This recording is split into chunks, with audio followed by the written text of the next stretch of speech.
Chapter 1. Beast Tamer Ren. Patender. Today was their 10th birthday. Today, luck would decide their fate at this tender age. Their future hinged on this moment. Today, they would contract their beast. The ceremony master stood at the altar, his robust frame imposing in the temple's light. His beast, evolved to silver rank level 2, pulsed with a subtle argentine glow. The beast had matured after reaching the 5th rank, an achievement few could match and even fewer could surpass. He struck his staff against the floor, the sound echoing through the ancient halls. The ceremony of 10 years begins now. The beasts will take the mana poisoning your young bodies and save you, he announced, his voice carrying the weight of tradition. Remember, your beast's rank determines your place in our society. Iron for the slaves, bronze for the workers, silver for the privileged. He didn't mention the higher ranks. He didn't need to. The 7th rank, gold 1.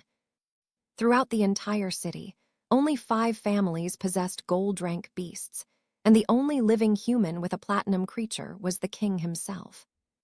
The only one with a beast of the 10th rank. A red egg rested on the altar.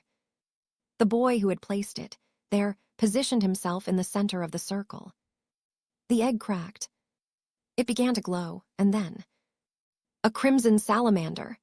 The ceremony master's announcement pierced through the temple as Ron Blackfire's red egg burst into flames. From the ashes emerged a scarlet creature, its scales gleaming like living embers. Whispers of amazement turned to cheers as the tiny salamander opened its mouth and spat a perfect sphere of fire that danced above Ron's outstretched palm. An iron rank beast at its lowest, but with vast potential. Not only could it easily rise to bronze rank, but with proper cultivation, it could even reach silver. The kind of creature that opened doors, that with proper investment could transform a mere student into someone destined for comfort and privilege. Ron's smile widened, already tasting his future among the elite. With his family's proper cultivation techniques, his salamander would undoubtedly reach silver rank, guaranteeing him a place among the upper middle class. Even now, freshly hatched, it granted him great strength and the power to conjure fireballs at will. Next, the ceremony master announced. Ren's heart stopped beating for an instant. It was his turn. The metallic taste of fear flooded Ren's mouth as he stared at his gray egg on the stone altar. Around him, dozens of eggs glowed in other children's hands with promises of better futures, deep blues, vibrant greens, intense reds. Most guaranteed at least a bronze rank beast at maturity, and the most expensive ones promised creatures with evolution potential up to silver level 3. Only his was gray. The gray egg barely pulsed in Ren's trembling hands, a pathetic heartbeat so weak he had to hold his breath to feel it. Today, this miserable egg, the cheapest available, would chart his destiny, decide his place in the world. All his parents had been able to get him, after selling their last sellable possessions, was this gray egg. Not white, not black, not even brown, gray. The color of failure. Laughter and congratulations for Jin still echoed in the temple as Ren approached the altar. His gray egg looked even smaller now, following the magnificent display of the crimson salamander. Ren mentally reviewed the possibilities for the 1000th time, clinging to hope. There was a 5% chance of getting a marsh frog.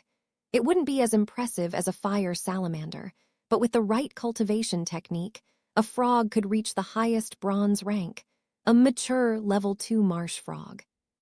But he knew it was asking too much. The probability was too low.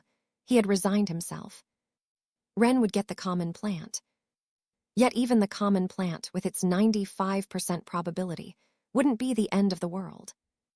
An iron rank beast that, well cultivated, could reach the lowest bronze rank, and by avoiding maturity with a secret technique, some people had even managed to take it to bronze level 2. It wouldn't be easy. He'd need to invest every coin earned to buy the secret cultivation technique, work twice as hard as others, but at least he could earn an honest living in the end.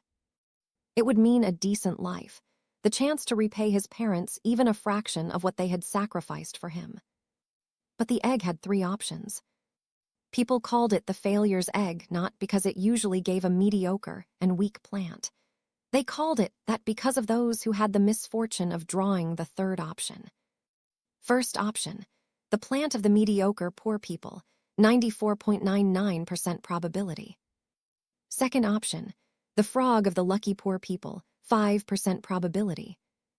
And then there was that tiny, terrifying 0.01% possibility, a spore, the spore of the unlucky poor people. The weakest creature ever recorded, incapable of even maturing completely within the iron rank. In other eggs, the lowest possibility, that 0.01%, that 1 in 10,000 chance was a magnificent creature with silver or gold potential. In this one, it was hell. Practically a death sentence in a world where power was everything. Look at the failure's egg. Klein Goldcrest's mocking voice cut through the air like a whip. I bet it can't even summon a decent frog. All the children laughed. Wren kept his gaze fixed on his egg. He wouldn't give them the satisfaction of seeing how worried he was. Silence! The ceremony master's voice resonated beneath the ancient stone arches. Remember, this is the most sacred moment of your lives, the instant you cease being mere children to become tamers. Wren closed his eyes, trying to ignore the pitying looks and barely contained laughter. His gray egg rested on the altar like fate's mockery, its weak pulse barely perceptible under his trembling fingers. The patenter's son, the boy with the gray egg. The morning's first sunbeam pierced through the temple's stained glass, and his egg began to glow. Or at least, that's what Wren wished he could say. His egg barely emitted a dim glow, so weak that several children had to squint to confirm it was really glowing at all. Please, he begged silently, anything but the spore. The egg cracked. It didn't explode into flames like Ron's. It didn't open in petals of light like this morning's blue egg, from which a water horse had emerged. It simply cracked. A dry, pathetic sound, like a twig snapping. And from the crack emerged a small cloud of gray spores. The laughter began before the creature finished materializing. A spore. The weakest beast ever recorded in the history of summonings. A being so insignificant it didn't even qualify as a complete iron rank monster. Silence, ordered the ceremony master, but there was poorly disguised amusement in his voice. Wren Patender, extend your hand and receive your companion into your body for the first time. It will cure the excess mana in your body. The cloud of spores floated lazily toward Wren's outstretched palm. It weighed nothing, emitted no heat. There was no sign of the mystical bond that was supposed to form between beast and tamer. It just floated there, gray, useless. The 0.01%, someone murmured in the crowd. He really got the 0.01%. Wren kept his head high as he descended from the altar. His parents had sold everything for this moment. They had worked double shifts. He wouldn't give these brats the pleasure of seeing him cry.